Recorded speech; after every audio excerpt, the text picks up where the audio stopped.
মানুষের সাথে মানুষের পাশে চ্যানেল থেকে বলছি আমি মনোজ চক্রবর্তী। আজ আন্তর্জাতিক শ্রমিক দিবস। আজ থেকে বহু বছর আগে 1886 সালে আমেরিকায় এ মার্কেটে শ্রমিকরা সমবেত হয়েছিলেন। তার আগে দীর্ঘ আন্দোলন তারা করেছিলেন 8 ঘন্টা কাজের তারিখে। অমানসিক পরিশ্রম করানো হতো শ্রমিকদের, মালিকরা করাতেন 16 ঘন্টা 18 ঘন্টায় কাজ করতে হতো তাদের। জীবন বলতে এমন কিছু অবশিষ্ট ছিল না, শ্রমটাকে নিংড়ে দিতে হতো। মালিক করতেন মুনাফার পাপ।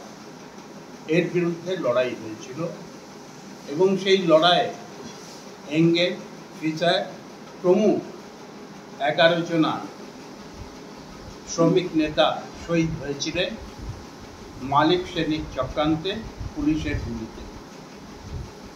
এই ইতিহাস শ্রমিককে উদ্বুদ্ধ করেছে, শ্রমিক এগিয়েছে, শ্রমিক আন্দোলন এগিয়েছে। এরপরে আমি যে প্রসঙ্গে আসছি, অতি সম্প্রতি জাস্টিস বসাকের ডিভিশন বেঞ্চ গত সোমবার 25,735 জনা শিক্ষকের চাকরি কেড়ে নিয়েছে। যেটা অনভিপ্রেত শুধু নয়, সেটা শ্রমিক দিবসের উপরে দাঁড়িয়ে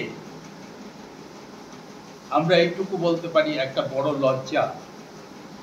সেই লজ্জাকে প্রতিহত করতে গিয়ে রাজ্য সরকার সুপ্রিম কোর্টে গিয়েছে। আমার শুধু একটি বক্তব্য, দুর্নীতি হয়েছে নিশ্চয়ই, যারা দুর্নীতি করেছেন তারা শাস্তি পাক, এটা আমি অত্যন্ত দৃঢ়তার সঙ্গে চাইছি। পার্থ চ্যাটার্জির মতো লোকেরা জেলে থাকুন, এটাও চাইছি।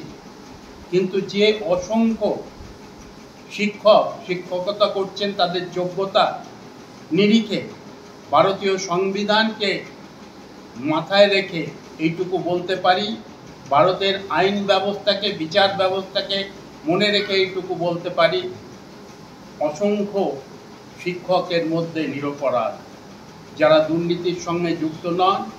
এই বিরাট সংখ্যক মানুষের কাজ চলে গেলে তাদের পরিবার অত দরিদ্র হয়ে পড়বে, হতাশ হয়ে পড়বে এবং সর্বশান্ত হয়ে পড়বে।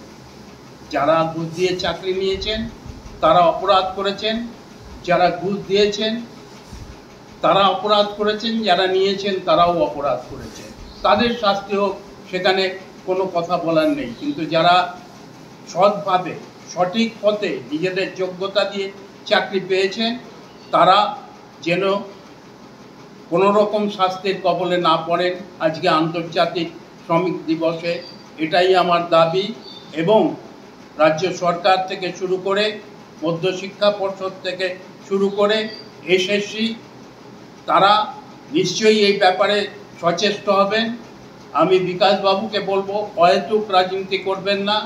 আপনি আইন বিশেষজ্ঞ হতে পারেন, কিন্তু যাতে নিরপরাধ শিক্ষকদের চাকরি না যায় এটা দেখা আপনারও যেরকম দায়িত্ব, সর্বস্তরের মানুষেরও এটা দেখার দায়িত্ব, রাজ্য সরকারেরও দেখার দায়িত্ব। রাজনীতি করবেন না, রাজনীতি করে মানুষের উপকার হয় না। পশ্চিমবাংলায় এটা বারবার প্রমাণ হয়েছে। তাই আমরা দাবি করছি, যারা যোগ্যতা অনুযায়ী চাকরি পেয়েছেন তাদেরকে অবিলম্বে পুনর্বহাল করতে হবে এবং অন্যান্য যে সিদ্ধান্তগুলো যেগুলো শিক্ষক বিরোধী, সেটাকে প্রতিহত করতে হবে। রাজ্য সরকার সচেষ্ট হবে এবং যারা দোষী তারা শাস্তি পাক, সেখানে কোনো দ্বিমত নেই। এইটুকু বলে সবাইকে ধন্যবাদ জানাচ্ছি, মে দিবসের অভিনন্দন জানাচ্ছি।